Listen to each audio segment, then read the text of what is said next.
జాంకాయల్లో అన్నిటికంటే ఎక్కువ vitamin C ఉంటుంది.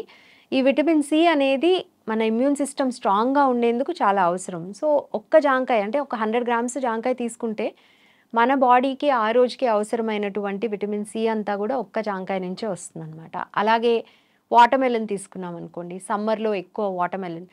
సో, వాటర్ ఇంటేక్ ఎక్కువగా ఉండదు లేదా ఎంత వాటర్ అవసరమైనా కూడా ఎక్కువ వాటర్ మాత్రమే తీసుకోలేము అనుకున్నప్పుడు వాటర్‌మెలన్ రూపంలో అంటే పుచ్చకాయ రూపంలో మనం ఆ ఫ్రూట్ తీసుకుంటున్నప్పుడు దాంట్లో దాదాపు 90% కంటే ఎక్కువ వాటరే ఉంటుంది కాబట్టి మన వాటర్ ఇంటేక్ కూడా అది కాంట్రిబ్యూట్ చేస్తుంది. సో, ఇట్లా సీజనల్‌గా దొరికేటువంటి ఫ్రూట్స్ అన్నిటికి కూడా ఆ సీజన్‌కి తగినటువంటి బెనిఫిట్ ఉంటుంది. అలాగే ఫ్రూట్స్ అన్నిట్లో విటమిన్ సి ఉంటుంది. దాంతో పాటు డిఫరెంట్ కలర్స్ ఆఫ్ ఫ్రూట్స్ నుంచి మనకి different kind of antioxidants అనేవి లభిస్తాయి.